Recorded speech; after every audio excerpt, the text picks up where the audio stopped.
We finally managed. We have a generator next to us. The weather here in Southern California has been a little bit not so good. Unusual. Since 1989, we didn't have this kind of weather here in Southern California.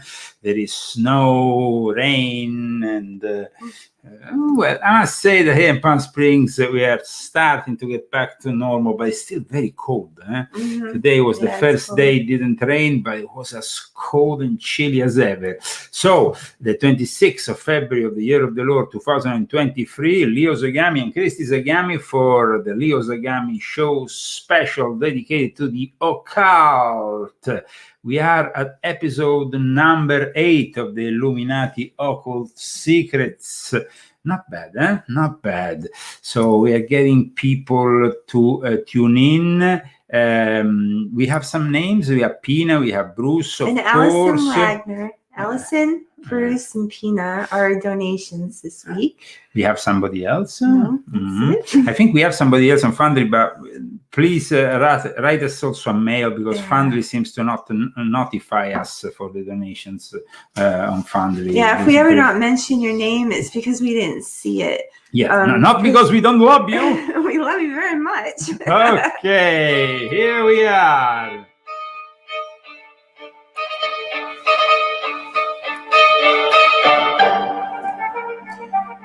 Today we talk about the subject of initiation. So it's going to be a very interesting episode.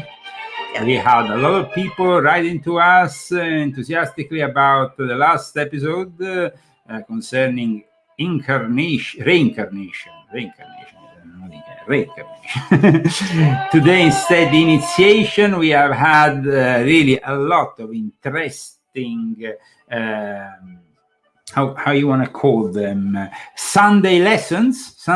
Where today we are broadcasting on a Sunday. Sometimes we do it on a Saturday. Next week is Saturday, because of course Sunday is gonna be my birthday.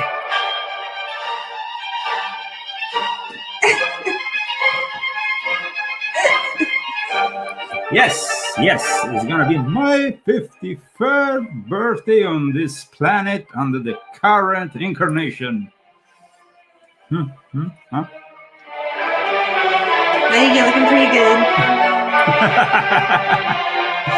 Okay, hello Lisa, hello Blue Juju, Orlando Furioso, Corey, Sukif, Lourdes. We are broadcasting at the moment. Lourdes, Corey's, Kevin, Lisa, Tanya, Orlando. I pronounced them Bruce well. is in there somewhere. We are broadcasting on Facebook, on my profile. We're broadcasting on my main English-speaking channel, the Leo Zagami Show, Lesole, and also my main official Italian-speaking channel, Lesole. So here we go.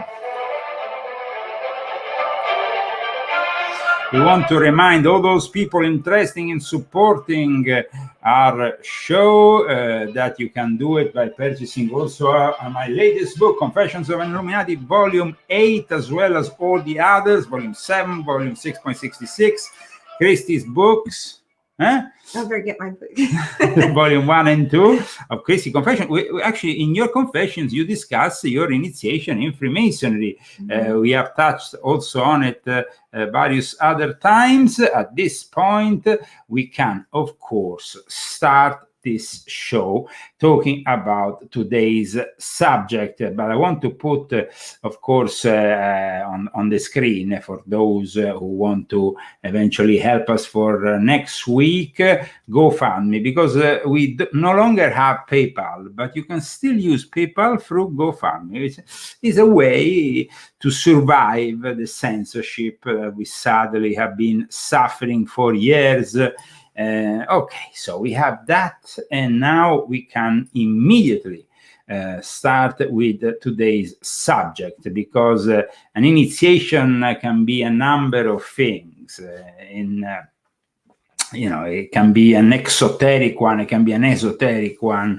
Now, for those who don't know what exoteric means, it means knowledge that the outside world in some ways is giving us that anybody can get. So you can be initiated, for example, in in a specific trade just by learning it.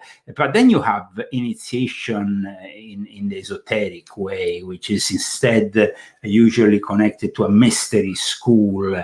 And we have also ways of initiations which help us at times attain, like Rudolf Steiner used to say, knowledge of the higher worlds. Now, some people think it's possible to have a self-initiation. Well, this is, for traditionalists, not possible, because you need to be linked to an organization that has an egregor built in, a thought form, something. So an initiation is also something that we can obtain through religious means. You have, for example, in Christianity, the baptism. The baptism is a form of initiation.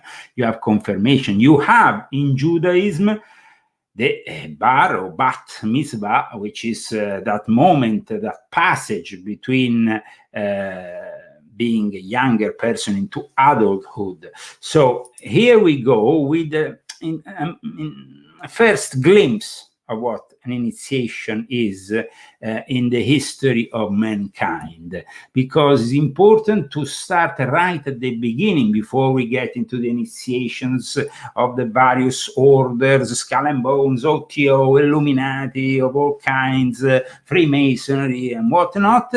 Well, we need to go right back to the roots. Isn't that the case, Christy? Mm-hmm.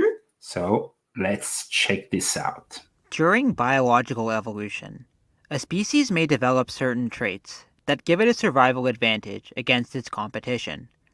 However, most advantageous traits come with certain caveats or disadvantages. Human intelligence is one such trait. Our brains, which are relatively large compared to other species, give us exceptionally developed cognitive capabilities, allowing us to gain and preserve new insights about the natural world. This increased brain capacity has come at the cost of larger heads, which poses a serious danger for women during childbirth. Evolution's solution to this problem is that human infants are born relatively underdeveloped compared to other primates, and, as a result, we are dependent upon others for a relatively long time. This extended period of dependency also comes with a secondary disadvantage. Being dependent upon others reduces the need to become self-reliant and mature, and so many youth tend to cling on to childhood, even as they enter adolescence. Human societies are dependent upon its members becoming competent, and so important cultural strategies have developed in order to facilitate the transition from childhood into adulthood. Nearly every archaic society possesses some form of initiation ritual, with the intended purpose of transforming the child from his blissful existence into adulthood, and the responsibilities that accompany maturity. The need to initiate the youth is also a consequence of the fact that the cognitive evolution of humans has generated a body of information which must be passed on to the next generation.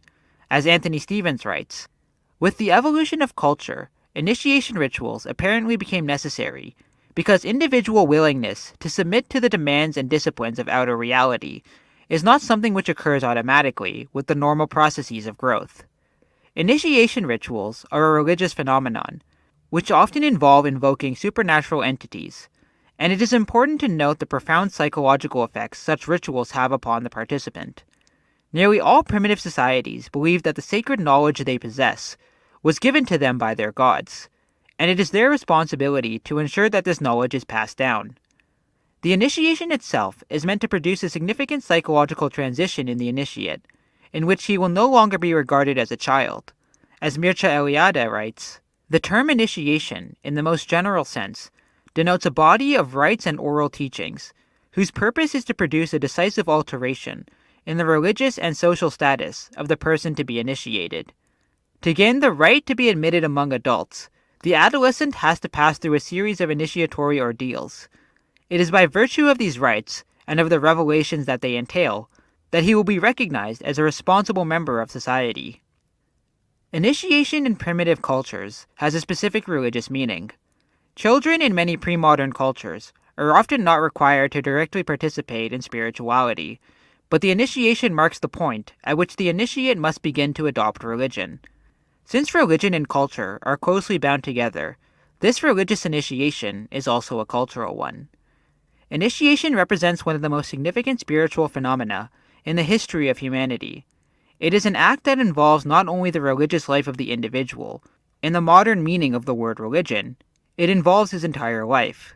It is through initiation that, in primitive and archaic societies, man becomes what he is and what he should be, a being open to the life of the spirit, hence one who participates in the culture into which he was born.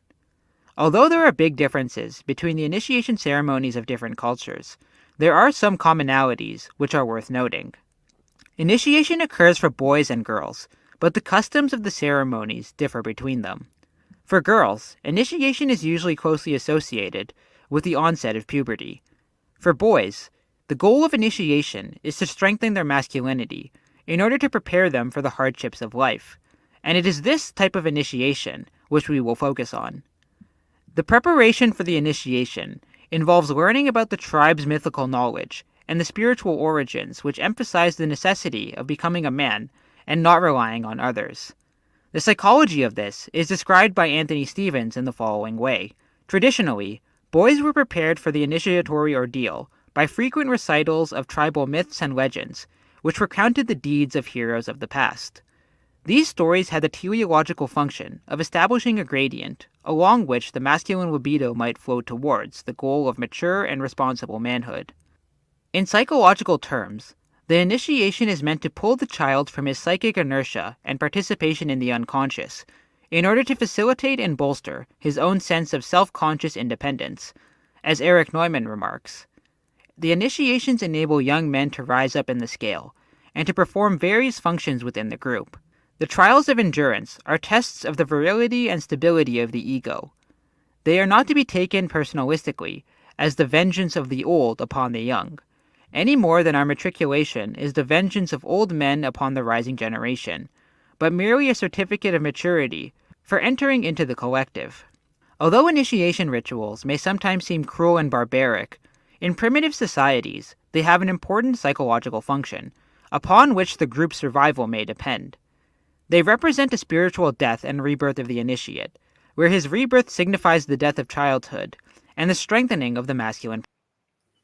Now, the rebirth that one obtains after any kind of initiation. Now, it doesn't really matter if the people conducting this whole thing are not genuine, even.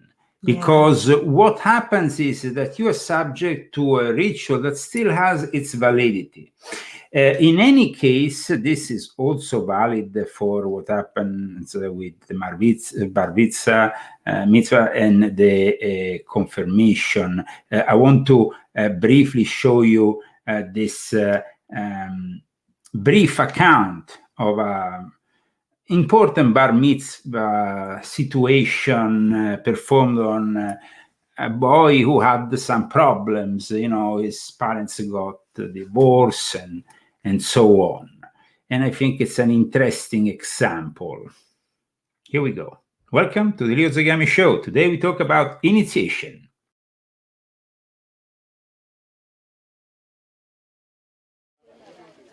A bar mitzvah, a time of family, friends, celebration.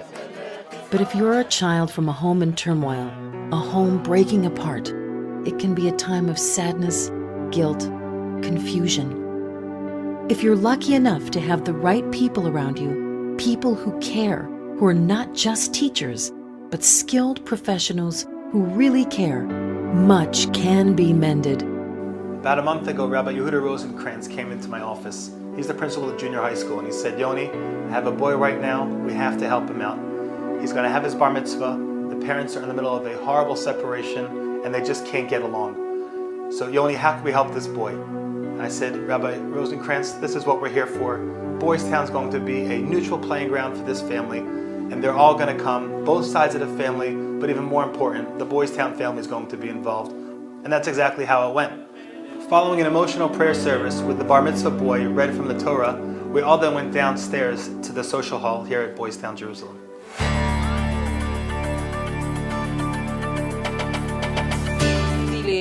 ללכת בקריית נוער, כי אני יודע שזה בית ספר טוב. המורים... So here we have basically a Jewish form of initiation within the community. Same thing happens with the confirmation for Catholics and Christians in general. This is another important moment of being received in society, of being reconfirmed after the baptism.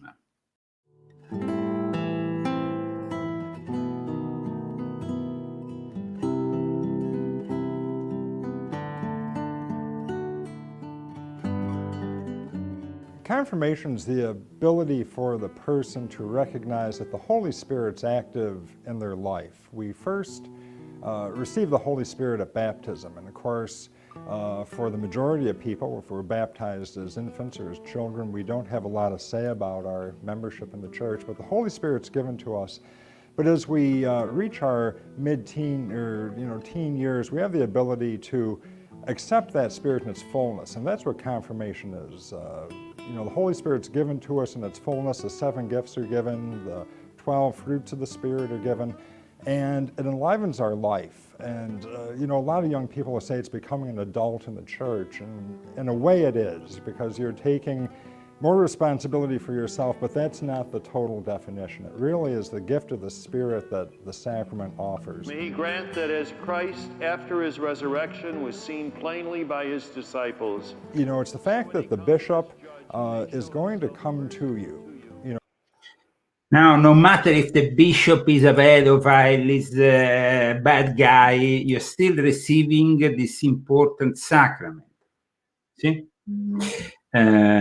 Just like the previous example when it comes down to the Jewish bar mitzvah. Now, we are here today talking about initiation, and of course, this is a very particular subject, especially for those who have experienced it within the realms of secret societies. Secret societies that we often refer, just generally speaking, as Illuminati. But we can also see it in a comic way. And this is a Masonic initiation as seen more like in a funny way. It's not really a proper Masonic initiation, but a way also for us to put a smile on our face before we're going to go to the even more serious and dramatic initiations that follow. Welcome to the Leo Zagami Show. Leo and Chrissy Zagami for a show on initiation. Initiation. Brethren, let us begin. It is meet and it is right what we will perform tonight. So mote it be. Master Decorator, is the initiate ready? Aye, worshipful handyman. Then bid him enter.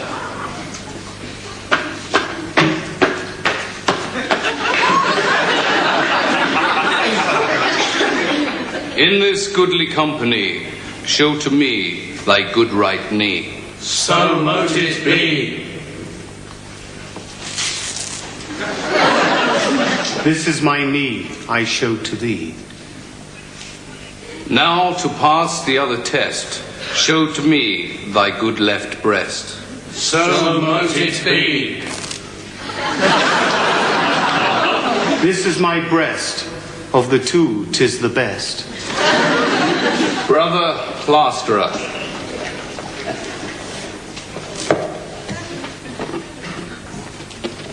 with this sturdy red balloon, on your head I'll play a tune. So mote it be. Of course, it's a joke, because we like to have a joke sometimes, And this is, of course, a joke based on, wow, why we, that was a joke too. Did you do that? I've got a lovely bunch of coconuts. Coconuts. It is done. And now the sacred rite. Turn around, touch the ground. Then you pull your Y-fronts down. So mote it be. Hang on a minute. Turn around, touch the ground, then you pull your Y-fronts down. So mote it be. Look, I don't mind the balloon and the knee stuff, but taking the Y-fronts down's a bit silly. He thinks dropping Y-fronts silly. He must have a little willy. It's in the humor, it's in the humor. Okay. So, of course, we had also a fun moment with some British humor. After all, they were the ones that in 1717 kind of put together the new realm of security initially. This is a show that wants to talk about communication working seriously. And so we need to explain to people things that are telling and that they might want to learn. When you talk about initiation, you talk first of all about the Illuminati mysteries from ancient Greece. That was really considered the most famous of the secret religious life of ancient Greece. And basically was in reality an old agrarian cult. And of course, this is also this Eleusinian mysteries in some way have been carried on also by the Illuminati to some extent. So we have, of course, gone through what is the Western world, but we have also seen initiations in the tribal world, where, of course, they have mostly it's a rite of passage. Now, some people have said, even here in the chat, it's said that in the West, the initiation is kind of abandoned, really. It's something that is abandoned. It's not really abandoned. It's just it has taken a different... Nowadays, we have initiation into gangs. We have that get people get beaten up or... And sororities in college.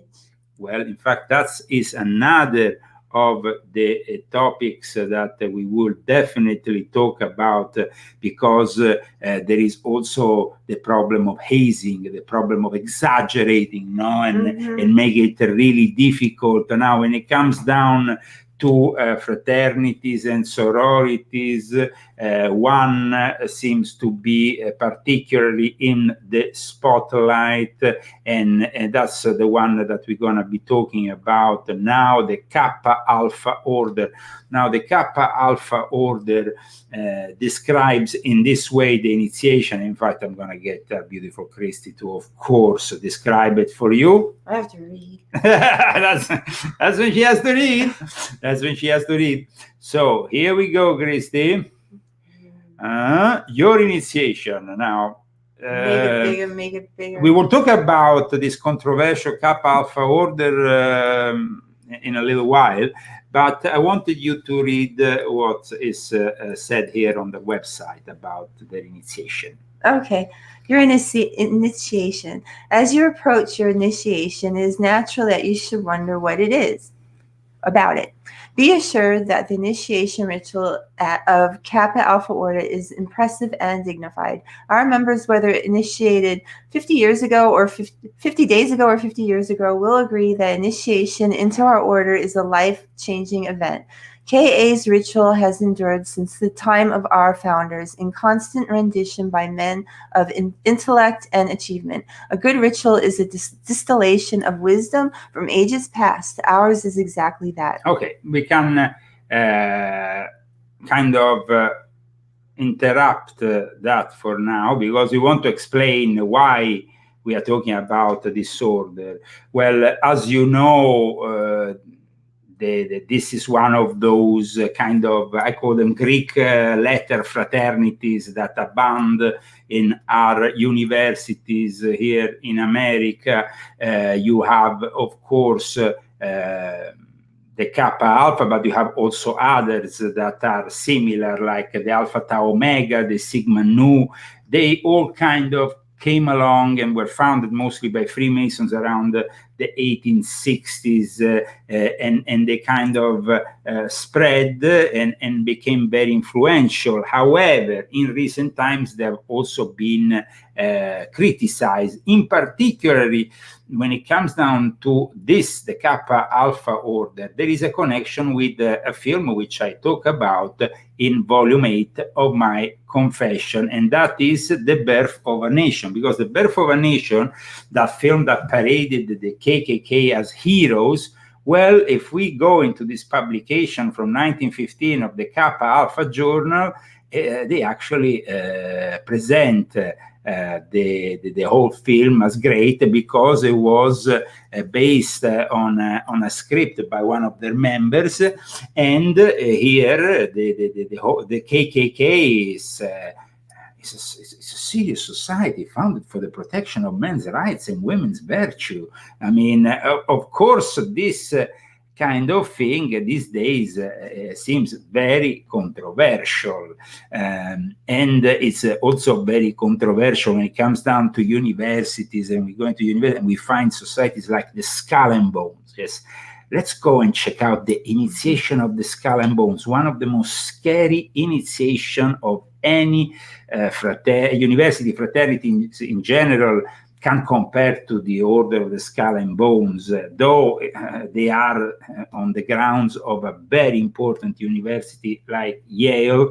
It's also a very controversial topic, the Skull and Bones, as we had many presidents who were part of the secret societies, head of the CIA, George W. Bush, George Bush father, John Kerry, who is nowadays still up and running within the Joe Biden administration. So it is definitely an order within the Illuminati network of a certain importance. Let's go and check it out.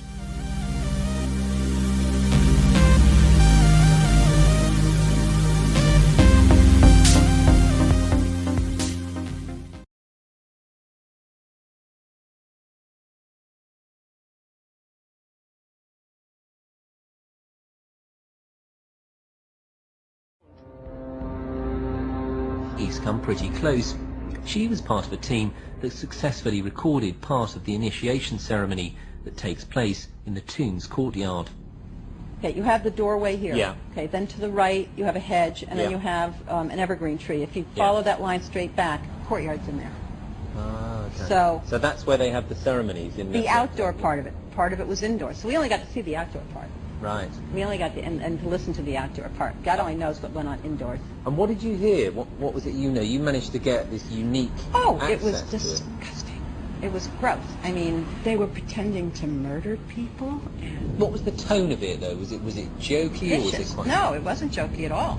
It was sick. It's about the only way I can describe it. It was sick.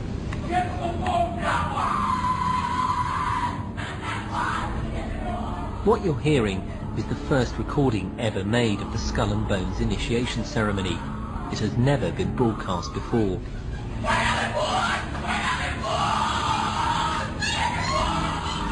15 new members of the club are being introduced into the macabre rituals of Skull and Bones by the senior students who are about to graduate. The club has what some might see as a strange fascination with death, skulls and bones. There's the chants too, difficult to hear first of all, but including the devil equals death, and death equals death.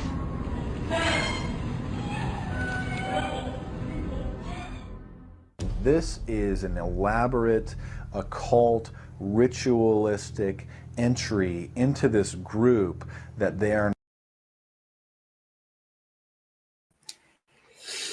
Whoa, that was a touch of the Skull and Bones initiation. Christy, now you were initiated with a white apron. Unfortunately, this white apron seems to be really like Michael Jackson. And then you went all the way to this Master Mason, and this is a particular Master Mason apron because she was initiated into the Memphis Mizraim, which has its own Master Mason apron. You want to see it on me? And then, by the way, it has also a particularity. Oh, wait, I can't. This show particularity, you 'cause I have it has on. this behind. which you see, so it is really the Memphis and It's like Mizraim. an apron, and you put it Yes, around it's you. not the apron we saw before in that comedy. It's like an apron, and you put it on. Yes. And then, like, this one is the first one. This one, yes, this one, and but it has a stain on it. Originally, it was actually no, but it is white. It is white because you start from white, and actually, you start from white and you go back to white, because then the highest degrees bring you back to that white purity in some way. Or, oh, really? Yes. Why is there a skull on here? What does that mean? That is a specific thing that has to do with the Memphis and Mizraim, and with the layout also inside their lodges. Okay, so it's pretty color. Okay, so we showed. Christy wanted to, of course, show everybody her own Masonic thing. I wrote also about it in my book, and there's some. I wrote about my initiation both times, and I wrote about what's wrong. Nothing. Did I put it away? Okay. Am I supposed to stick it somewhere special?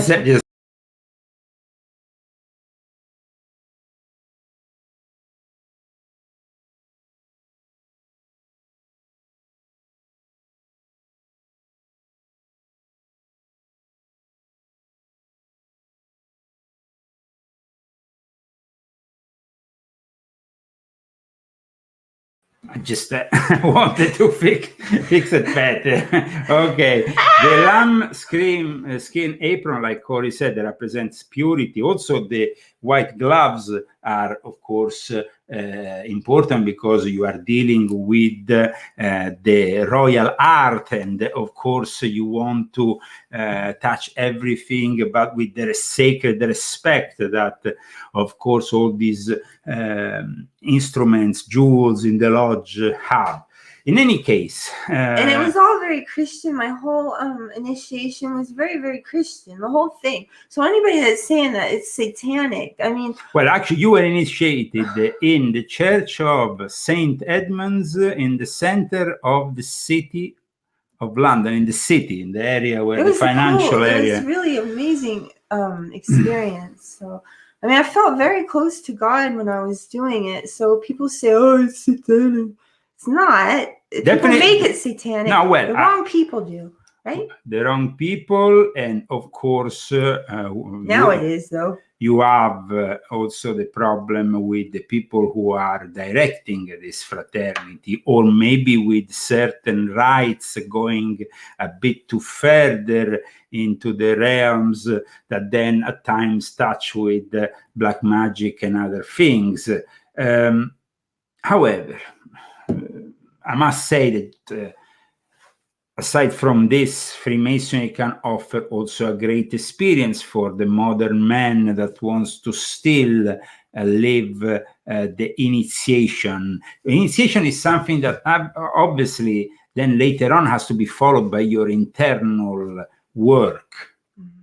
But the problem with today's Freemasonry is that at times you go with great expectations, but the people within Freemasonry have led astray this whole project.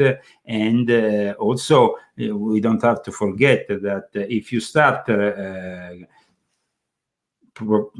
if you start filling up your lodge with occultists, well, then you might really have the perfect ritual in your lodge, but it is polluted by this interference.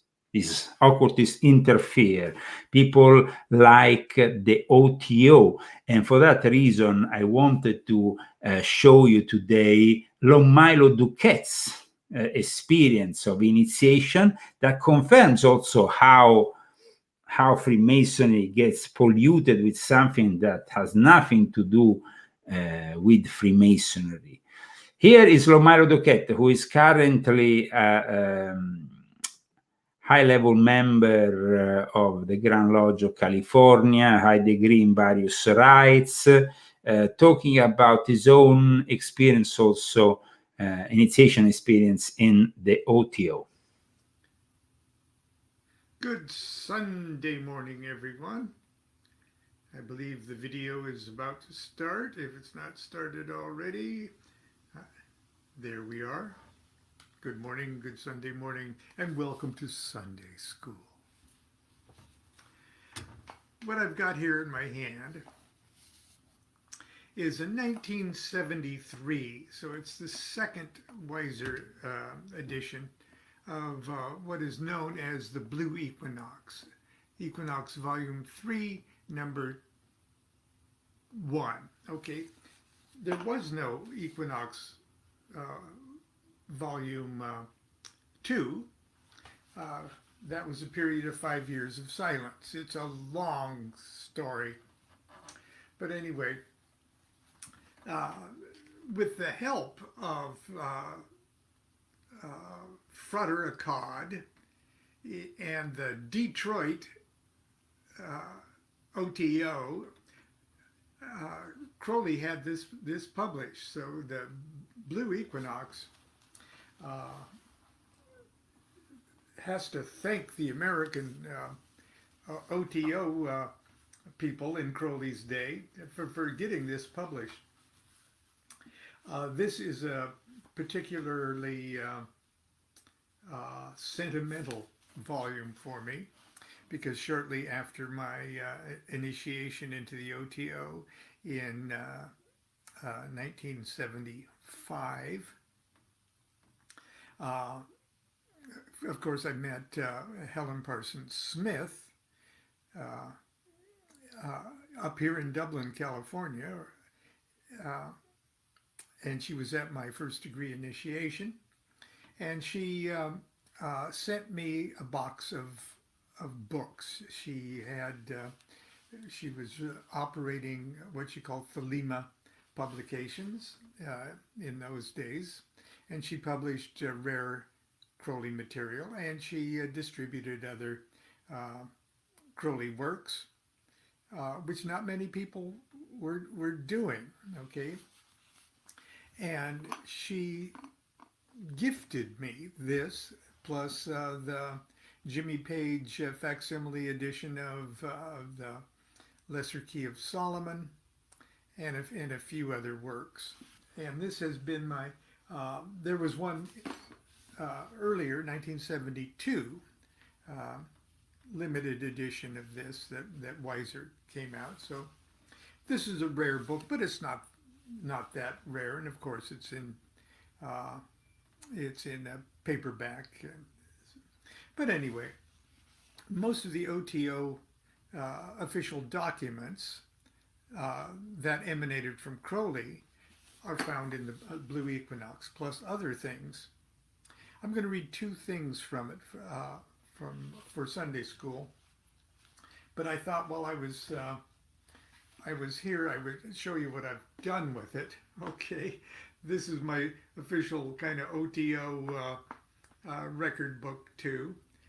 Here I am a long time ago. Now I'd like to point out that this apron is also the style of apron used for the standard Masonic, at least in the United States, Royal Arch degree of Freemasonry. Now, at the time, I was not a Royal Arch Mason, but I hasten to point out that at the time, that style of apron was used in certain levels of OTO membership as well, because that's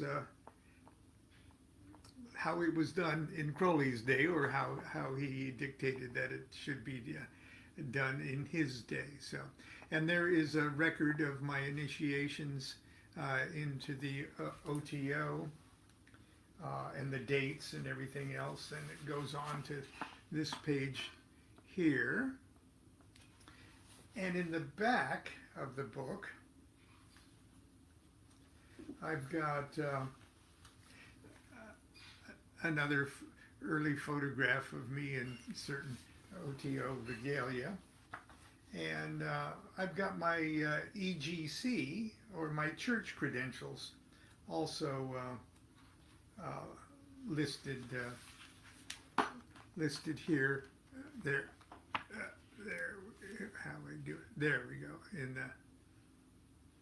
the back there. So this is a precious book to me. It really is.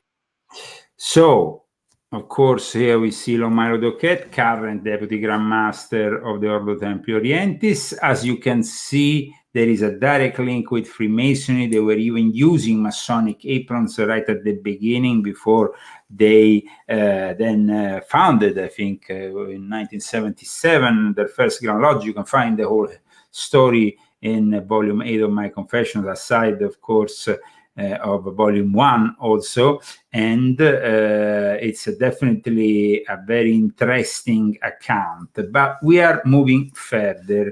Today we are discussing the subject of initiation, and of course, when it comes to initiation, you see, the OTO, for example, is rather conscious of the fact that each initiation provides with an opening of one of their chakras. But when it comes to Freemasons, the only guy who started to talk about this a long time before the OTO, in reality, in fact, the OTO, as well as other formations, are definitely in debt with this gentleman called Johann Baptist Krebs.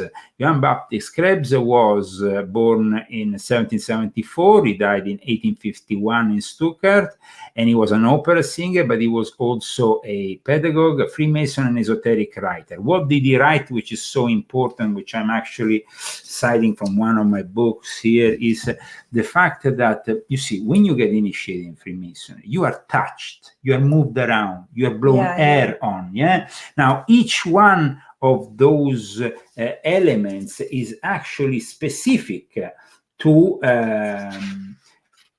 parts of vivifying, here it says vivificazione dei segni delle prese.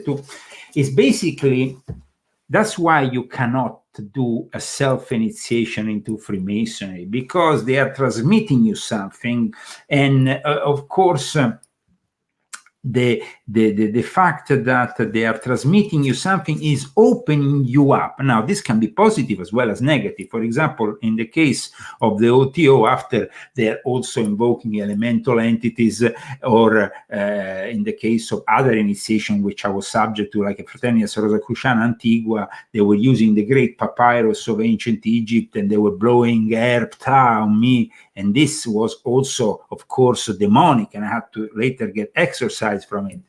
The same with the OTO initiations. Don Milo looks, yes, like a Benin grandfather, but suddenly he's on the wrong side here of history, because he decided to promote Aleister Crowley as something that is innocent, when we really know he's definitely not. And if somebody says what is, apart from Milo being a leftist and a Bernie Sanders supporter, he is a typical manipulator. In fact, he has collaborated with the CIA programs of mind control. So, I mean, it's not as innocent as it seems. So this Baptist Krebs has definitely written and explained for the first time to Freemasons that were doing this initiation what was happening in the moves, in touching this part of your body rather than the other, and the fact that you are basically you have also the importance of the breathing during the initiation. Is that one of your magic books? Well, yes, this is a book, Introduction to Magic, of the Gruppo di Uro.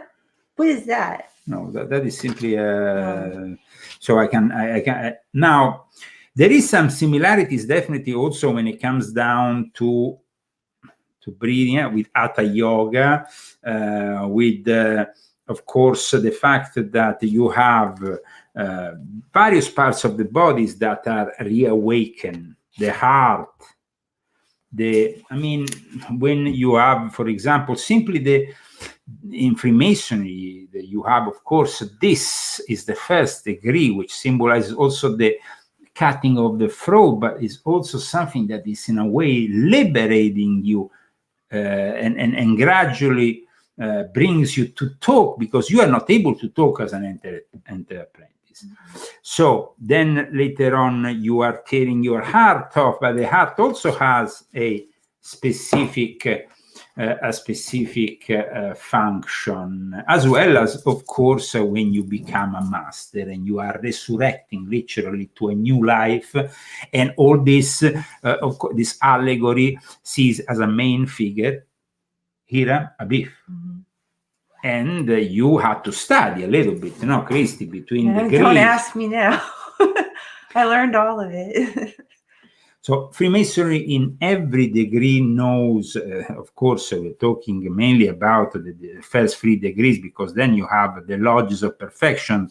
Now, you see, Freemasonry initiates to the first 3 degrees and then invites you later on into what are the lodges of perfections of the various rites. Brother Corey said, I will not let an OTO member in your lodge. Well, that's great. Unfortunately, here in California, they seem to reason in a very different way, unfortunately, and they are everywhere and anywhere.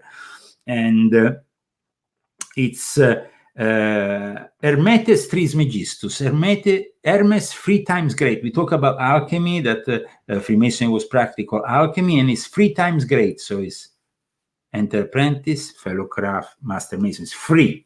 I skipped the middle one. Well, no, you did it. You did. I did? Yeah, you did. I learned it. I mean, no, you did it before the Master Mason. The same. That's why it took so long. I think you went through the whole process. You did every single degree, but you did the. I think you did either the first and second together. You did the second and third together. I remember, because of course we were traveling every time to London for Christy to get. I went this, 2 times though for my initiation. Yes. For the initiations, yes.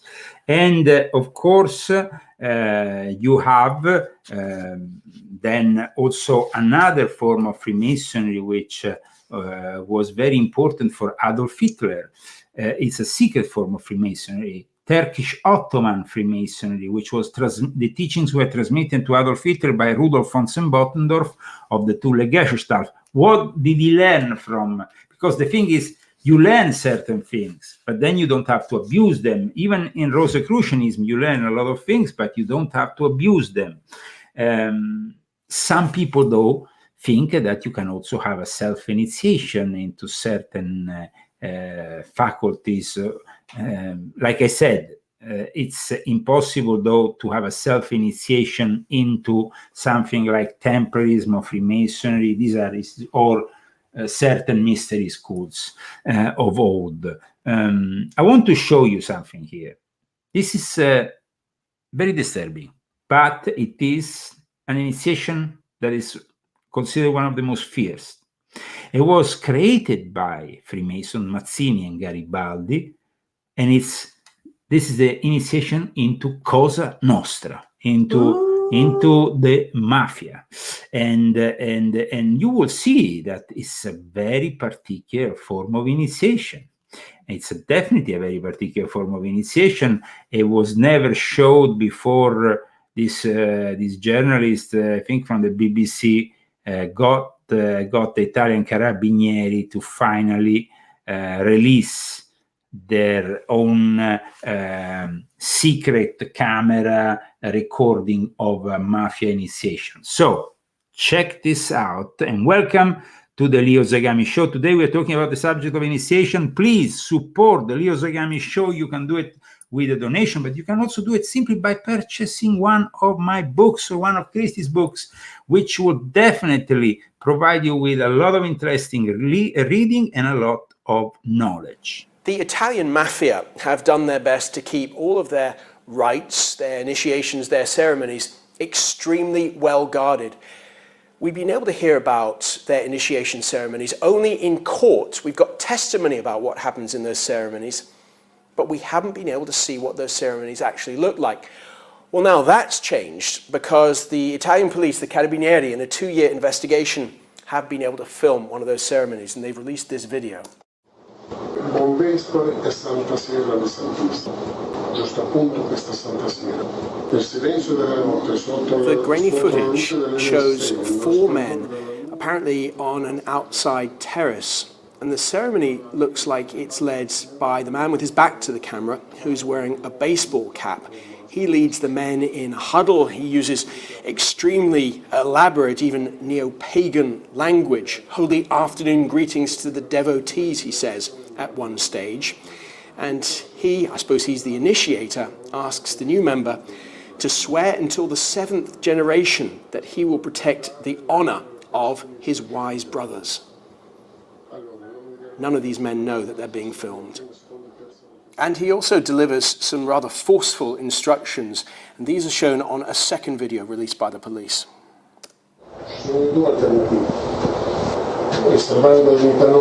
This video looks like it's been filmed in a different location, and the initiator tells the new member, if you're careless, essentially you've got two options. Either you've got a cyanide pill, and he looks like he pushes a gun in front of the new member and says, or you've got the gun, and make sure always to leave one round in the chamber for you. And the initiator ends this particular video with a final request. If anyone asks you where you're from, you've got to answer, my father is the sun, my mother is the moon. And those are answers that may not be particularly helpful for mafia members now facing many more years in prison. But they don't really care about the many more years in prison, that's for sure. Mafia that, after the arrest of their godfather, Matteo Messina Denaro, is now once again all over the news, especially in Italy, confirming the links with Freemasonry. Not only regular Freemasonry, lodges and Grand Lodges recognized by the Grand Lodge of Arizona, the Grand Lodge of California, most American Grand Lodges have been involved with Cosa Nostra. The doctor of Matteo Messina Denaro was a member of the Grand Orient of Italy, recognized by the, for example, just to make an example, the Grand Lodge of Arizona, and of course, he was helping out the boss. So the thing is, I've been talking for years about the whole pyramid structure around the Vatican, Freemasonry, the knighthoods, because then, of course, there is also the Knights Templars, the Neo-Templar orders also, like, for example, the one of Piergentini, but many others in Italy, is full of these knighthood orders that also gather the top mafiosi. So here we are showing you today really a reality that can be positive, but can be also negative. We have, of course, these initiations that are also part of one's tradition. In Ethiopia, we have the Hammer tribe ceremony of initiation. Here we go. Check this one out.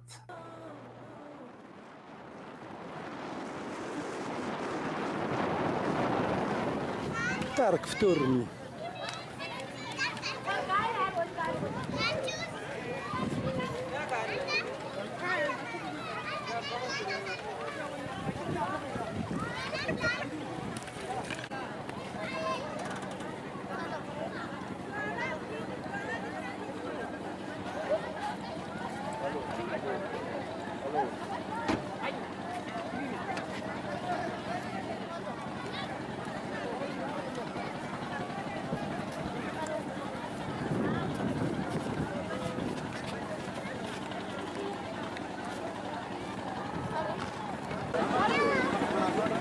Hamerowie.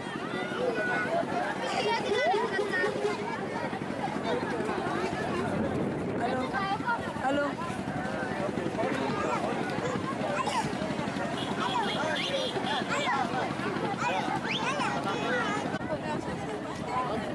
Targu Hammerów.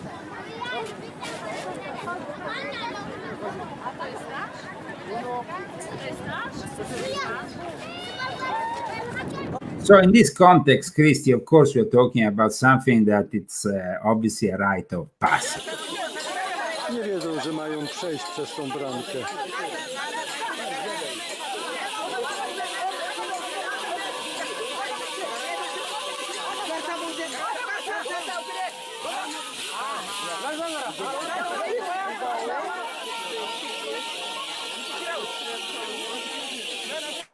In this case, it includes also their animals, which are probably their main source of living.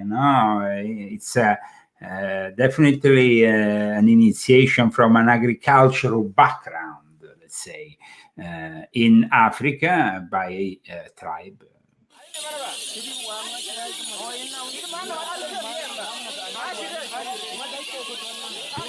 Pretty chaotic to me, but actually it has its own roots.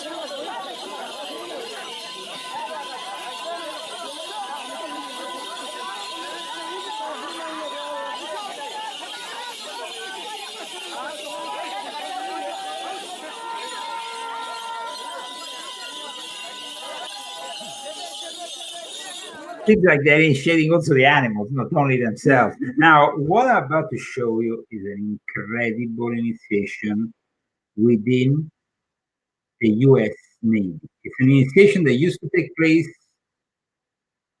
quite regularly until not so long ago.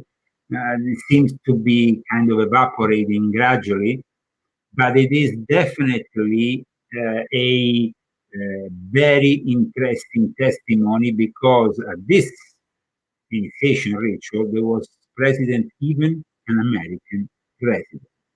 Check this out.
Although it is constantly in step with progress, our Navy still observes the old and glorious traditions of the sea, handed down by the brave and hardy seafaring men who fought to obtain and maintain our democracy. In memory of the cause for which these men lived and died, a modern man-of-war pauses for a brief time, and in a traditional manner the ship is dressed from stem to stern with flags as a salute to the symbol of liberty which all true Americans love and cherish.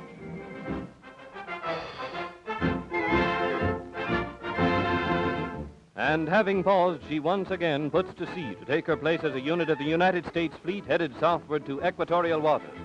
After a journey of days, the fleet approaches the boundaries of the domain of Neptunus Rex.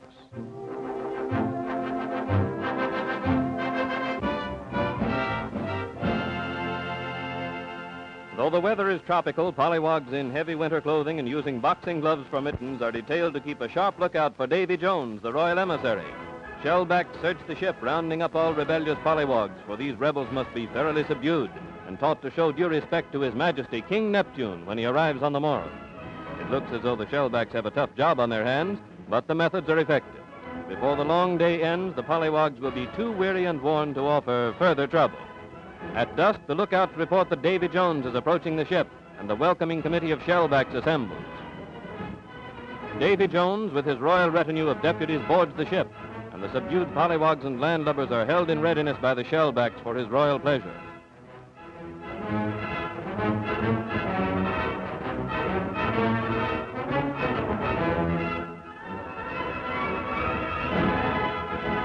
A few of the pollywogs are still unruly and must be handcuffed. The captain of the ship greets and welcomes Davy Jones with his retainers, deputies of His Majesty King Neptune.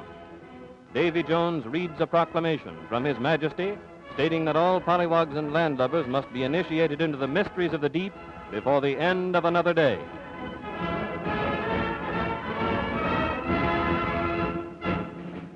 his deputies take their stations and from well-filled bags produce royal subpoenas to issue to all pollywogs and landlubbers. These subpoenas carry royal orders to appear before His Majesty King Neptune for initiation when he boards the ship in the morning. Dawn breaks. The great day is at hand. Shellbacks are exuberant with expectation, the pollywogs apprehensive with misgivings. His Majesty King Neptune, ruler of the deep, who recognizes no rank among pollywogs, arrives on board to receive a salute from pollywog junior officers. His royal retinue of strange denizens of the deep leave their seaweed homes and threaten the pollywogs with leers of sadistic glee. Through guards of honor, King Neptune with his retinue proceeds to a specially constructed platform, where the captain, as senior representative of the shellbacks, bids them a hearty welcome.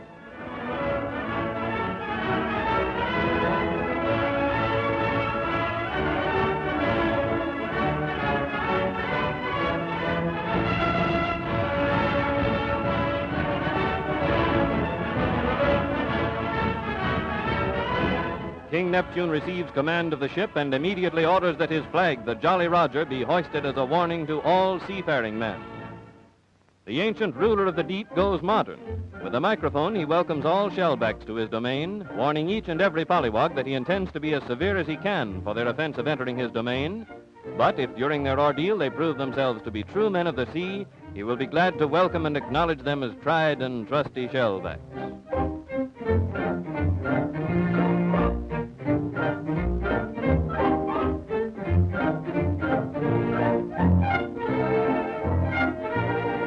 Accompanied by the ship's band, His Majesty inspects the ship while his royal retainers prepare the infernal machines and search all nooks and corners to ascertain that no pollywogs are trying to escape the pleasure of his royal wrath.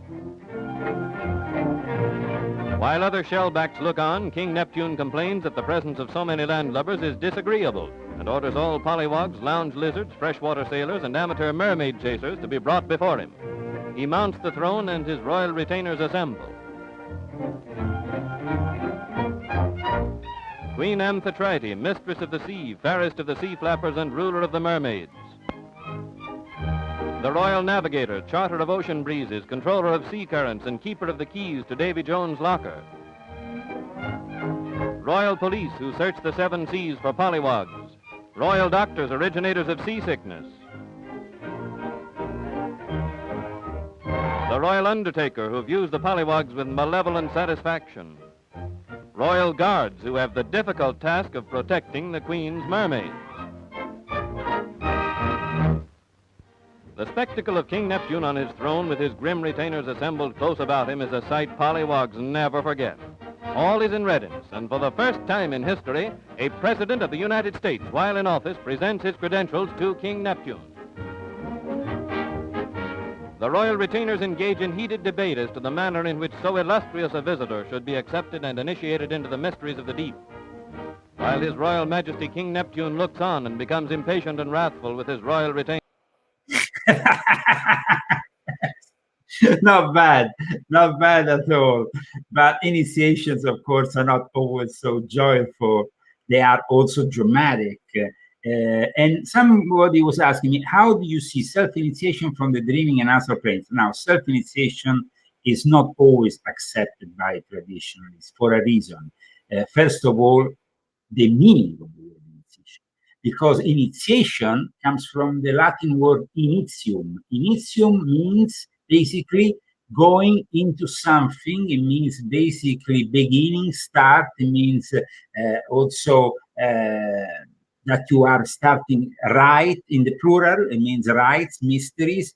So, like René Guénon used to say, René Guénon, a great traditionalist, esoterist that lived in the past century, in the 20th century, he basically explained it's kind of impossible to really have a self-initiation. However, there is those who instead say that that is possible and that you can actually get even initiated in your sleep.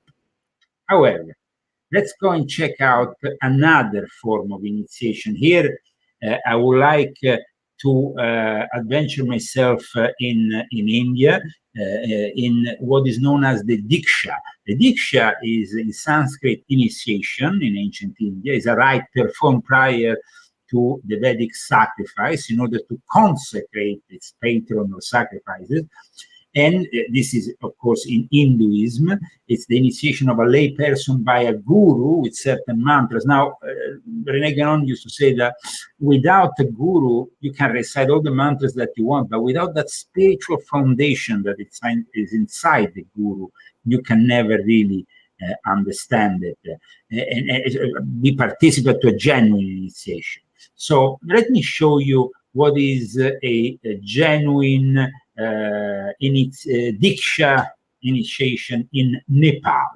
Kind of dramatic, but also then goes into some happy moments of dance.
I'm sure that after this initiation they will go for a great curry. But in any case, what is the significance of initiation within this tradition is well described by a guru that's been around for a while, Sadhguru. Yes, he's been around from the early 80s. He has his own ashram, and he gives what I think is a good explanation to their Hinduist way of getting initiated. Welcome everybody to the Leo Zagami show. Me and Christy have been introducing you to this Illuminati secrets for now 8 episodes, and today we're talking about initiation. So let's go and check out Sadhguru and his explanation around the importance of initiation. Isn't that is that good, Christy? What do you think? Huh? Let's listen to a guru. It's difficult to be a guru these days, he says. No instruction in it. Initiation is just an induction process. It's an energy process. But we have to talk about energy, you know. We have to talk a lot about energy before they open their mouth and, oh, appadiya.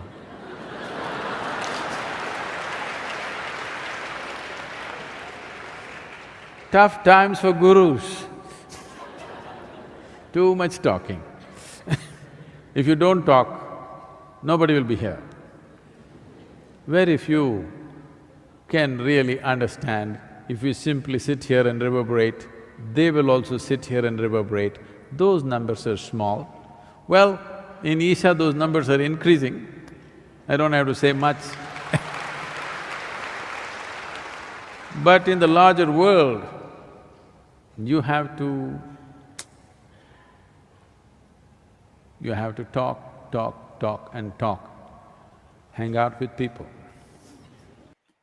So here we had Sadhguru, who of course is part of the World Health Organization, World Economic Forum, whatever, and Klaus Schwab's club and all the rest. He's a globalist. He's a globalist, like all these gurus. I'm sad to say that unfortunately all these gurus, and in fact I talk about how the Theosophical Society, opened up to all these gurus, and from Yogananda onwards. He is definitely an Illuminati plant, like Bruce says. But it was interesting to see his own explanation on the subject of initiation, of course. And I wanted to play this Masonic. We talked about our own initiation in Freemason, your initiation in Freemason. I mean, I did several. But this guy here actually does a role play based on the Masonic initiation. So, Christy, you might find some elements of what you went through in your initiation in this role play by this gentleman here, which I find rather interesting. Oath, founded on the principles I have stated, to keep inviolate and secrets and mysteries of the order.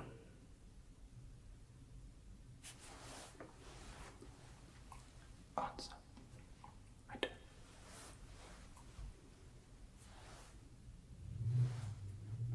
Good.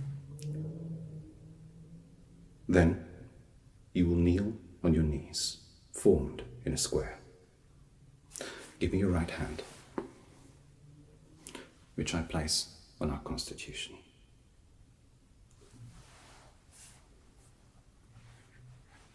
Does it bring you some memories, Christy? Mm-hmm. Yeah, I remember. I remember. How can you forget? How can you forget? It is an indelible experience, a mark on your conscience. How you want to describe it? That's pretty good. The way you described it is pretty good. So help me, Universal Grand Architect, and keep me steadfast. This is my oath.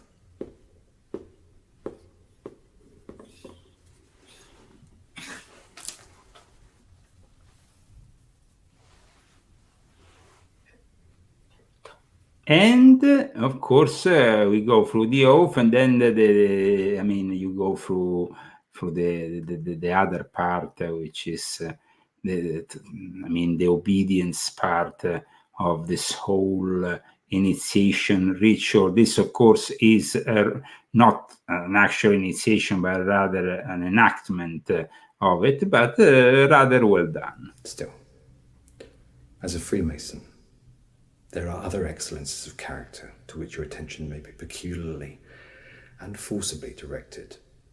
Amongst the foremost of these are secrecy, fidelity, and obedience. Secrecy consists in an inviolable adherence to the obligation you have entered into. Your fidelity must be exemplified by a strict observance of the constitutions of this fraternity. Your obedience must be proved by a strict observance of our laws, our regulations. And, as one last general recommendation, let me exhort you to dedicate yourself to such pursuits as may at once enable you to be respectable in life, useful to mankind, and an ornament to the society of which you have this day become a member. Any memories, Christine? I remember some other stuff more than that. Yeah. I guess that it was an experience, because you went also through the chamber of reflection, which is actually typical of continental Freemasonry. Let me show also all our viewers some images that we keep on receiving, some photos of books. You can send a photo of your volume 8 or any other Zagami books. through our mail, Ordo Illuminatorum Universalis at gmail.com, and just purchase the book and then send us the photo. Why not? Why not? I mean, there is, of course, in Italy, they even made T-shirts here. Whoa. Well, check this out. T-shirts with LZ. Whoa. Yeah.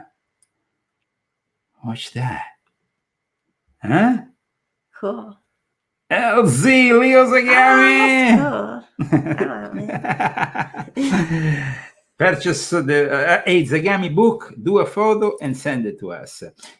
Somebody mentions Bhagwan, of course, Osho, another globalist tool. But like I said, there is a whole description of these globalist guru puppets in volume 8 of my Confessions, how they really came to invade the West in recent times. Not all gurus, of course, are globalists. I met a guru once. I saw one once. It was, well, you didn't meet the guru, you met the Dalai Lama. Yeah, isn't he a guru? No, he's the Dalai Lama, it's different, but you met the Dalai Lama. I think the Dalai Lama turned around. He turned around in the airport and looked at me and he smiled. So I was like, whoa. My dad's like, that was the Dalai Lama. Of course, there is also gurus who are legit, who don't participate to this globalist establishment. But trust me, if these gurus actually exist, they are definitely not in the West asking for money for courses for their ashrams and whatnot. What about all those Illuminati fake things that offer initiation? Yeah, but then their initiations are complete fake. I mean, their initiations have no value. They even stole my name. They, since they kicked me out of Instagram, then you have fake Leo Zagami selling Illuminati diplomas. I mean, if I was... Is there a fake me too? I don't know, probably. How Yes, do I think is there a fake Rambo? I think that the problem here is that we have been censored, and then there is this Nigerian scammers instead who are selling Illuminati diplomas that are able to do whatever they want. I wish I had the money to employ a big lawyer, and I will probably sue their asses because what they do is absolutely insane. Now I have, you remember we talked. I think we talked about ChatGPT, no, at one point or the other, no, because I also made an article, several now on this topic. Now a collaborator of mine in Italy asked ChatGPT about Leo Zagami. And one of the answers was that I was nominated in 2017 among the 10 worst anti-Semite writers in the world. Now, I immediately contacted the Wiesenthal Center. The Wiesenthal Center, of course, is a renewed center for Jewish people about anti-Semitism, monitoring anti-Semitism, just like the ADL. And the Wiesenthal Center, and I want to thank Aaron Breitbart, who has written to me this week, confirming that there is no mention of Leo Zagami as an anti-Semitic person in the Wiesenthal Center. They know me as a writer, they know me as a conspiracy researcher and all that, but GPT, this AI intelligence, is already, is liable for a lawsuit, because you can't say that Leo Zagami is an anti-Semite, apart from the fact I'm partly Jewish. Can you sue a robot? Well, it's OpenAI can be sued, the company that makes it, this ChatGPT. I mean, this is insane. So I want to publicly thank the Simon Wiesenthal Center, which is a very important Jewish center, who has replied to me. Simon Wiesenthal was, of course, an Austrian Holocaust survivor. His center is a Jewish global human rights organization. Can I say it? Simon Wiesenthal? Yes, sorry. But I do it in the Italian way. I'm doing it in the Deutsch way. Okay. But in any case, they wrote to me I want to thank Aaron Breitbart. He said there is absolutely no trace. It is fake. So this is what they want to rewrite history. They want to do things that are complete. I mean, they said by saying something like that, they are planting something. I know, it's really bad. And the crazy thing is that my friend asked this AI the source for this statement, and they said Simon Wiesenthal sent it. But they didn't provide a link. So I contacted the center, and they replied and said that it wasn't true. So what are we going to do? Are we going to sue them? Are we going to sue Bill Gates now with his Bing ChatGPT, which is also a product coming from OpenAI? Because at this point, these people are really, liable to the biggest lawsuit on Twitter. There is profiles that are defamatory against me, against my wife. Screw you, Elon. Screw you. And they have blocked Leo Zagami on Twitter, and they don't unblock me. And at the same time, I'm victim of this defamatory. And on Twitter, I'm victim of defamation. On Instagram, I'm the victim. They did it to me too. So I don't even use People say Twitter. sue them. But guys, why you want to sue? The moment in which you go into a lawyer's office, you have to give $2,000. I don't have that kind of money to waste at the moment. I'm sorry, guys. And it's sad. It's absolutely sad. But such is the way of the world these days. It's just going to get worse. Absolutely. They're a bunch of liars. They're a bunch of liars. They lie about everything. This is just another thing on top of another thing. On top of another thing. So it's all upside down. It's in all lies, and we have to sit through it.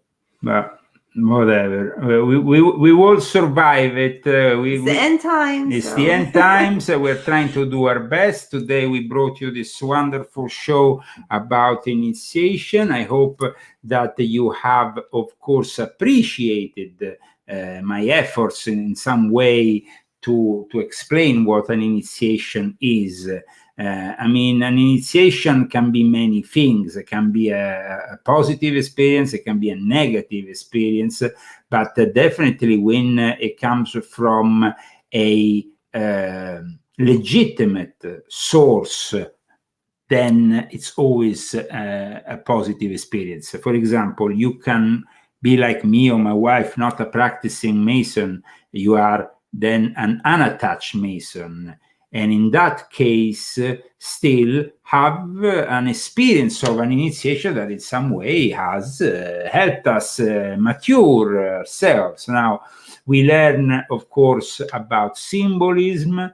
When we are then initiated, symbols, of course, are a way to define the sacred science.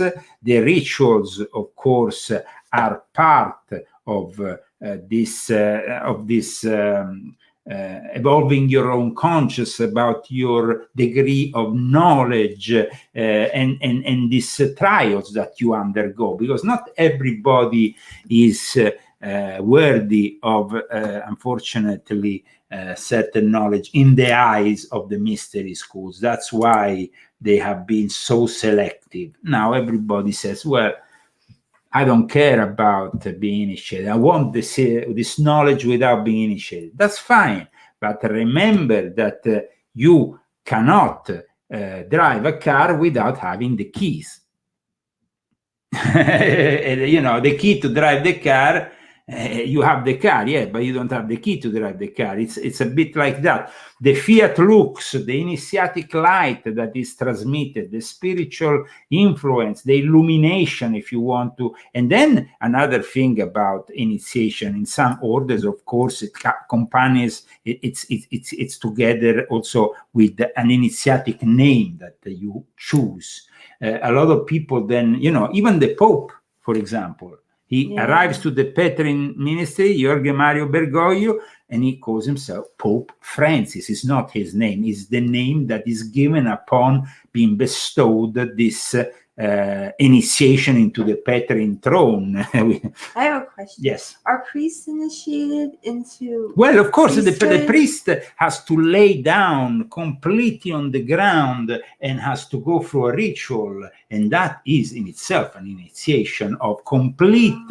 When he lays on the floor, face down, completely like this in front of the altar, they put them in front of the altar like this, and they are receiving. They are being subject completely to the will of God.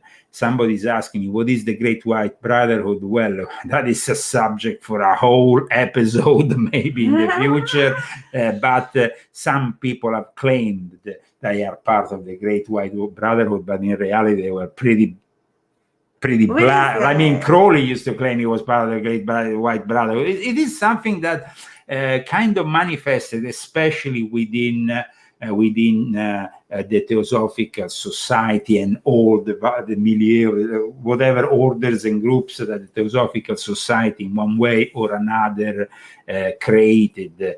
The great mysteries, of course, that are given to people, the initiation can, like I said, people can have an effective initiation, but they can have also a virtual initiation. But in the end, you have to always work on yourself. Is when you go into the Masonic temple and you are in a Continental Masonry, you go to that room where you went, that vitriol, that visita interiore rectifica, that visit yourself inside yourself and find. I had to find myself for a long time. You stayed there for a long time in front of a skull. Yeah.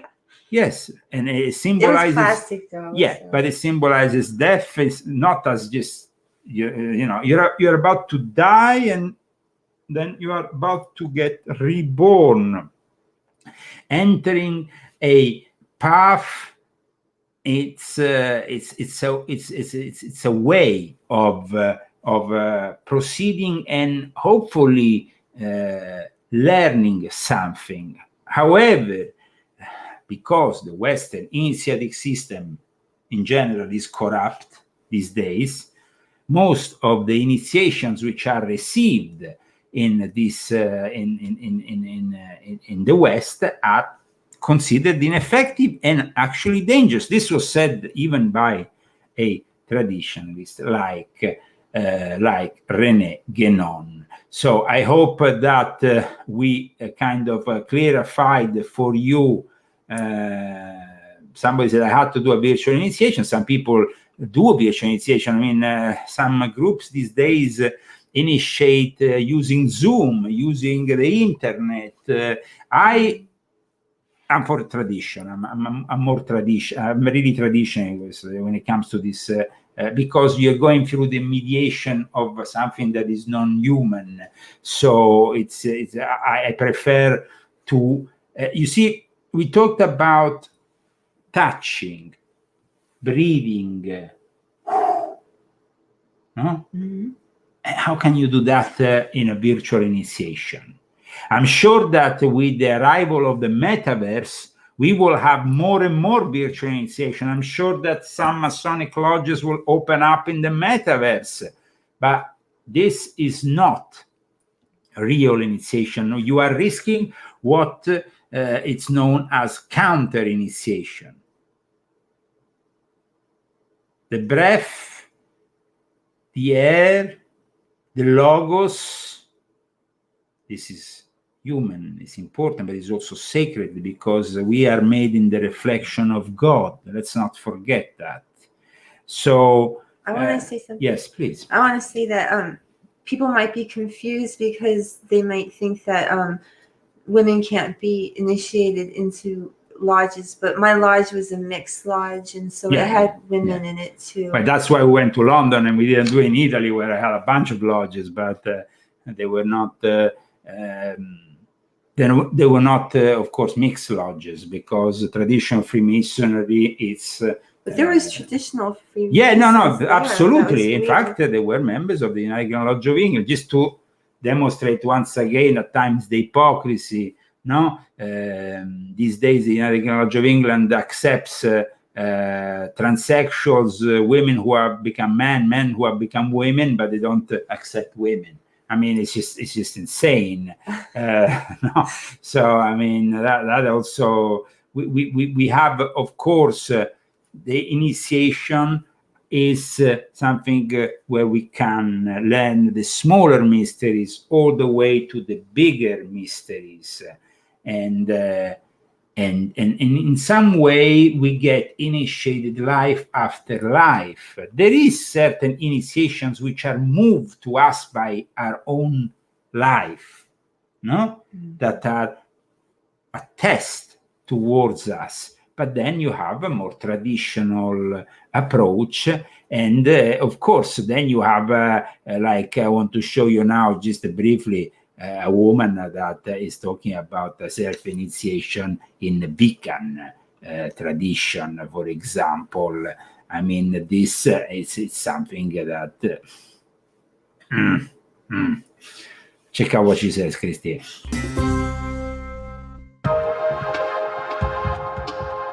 There is a very lovely ritual of self-dedication in the back of Witchcrafting, but it's and you can use it literally, but it is there really more as a model.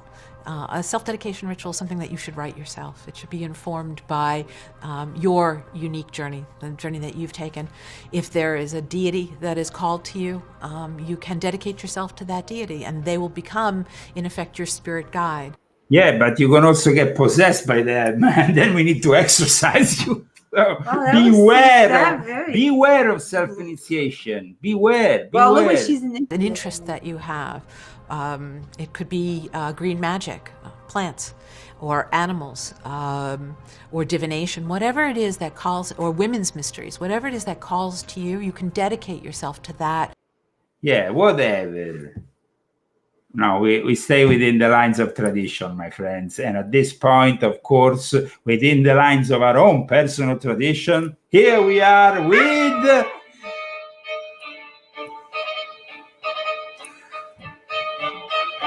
I hope you enjoyed today's show. I'm not waking him up because I woke him up last week and it was a big mistake. I had to take him out. It's cold outside. And it's cold out there. It's cold outside. It's really cold. Okay.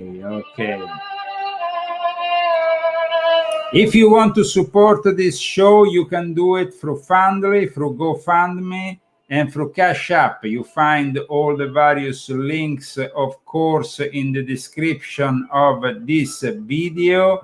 And thank you so much for those people who have already helped us with their sponsorship. That would be Allison Wagner, Bruce, and Pina. Yes. And if we don't see your name, it's because Fundly isn't showing it. Yes, so if you have donated through Fundly and you want to make your name known to us, please send us a mail at ordoilluminatorumuniversalis@gmail.com.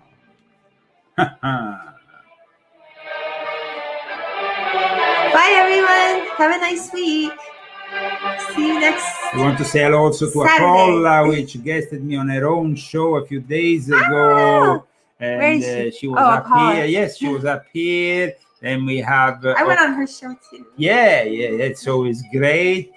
And of course, probably we will meet everybody in June because everybody is descending upon the Coachella Valley for the Contact in the Desert. Ooh. Okay, see you next time.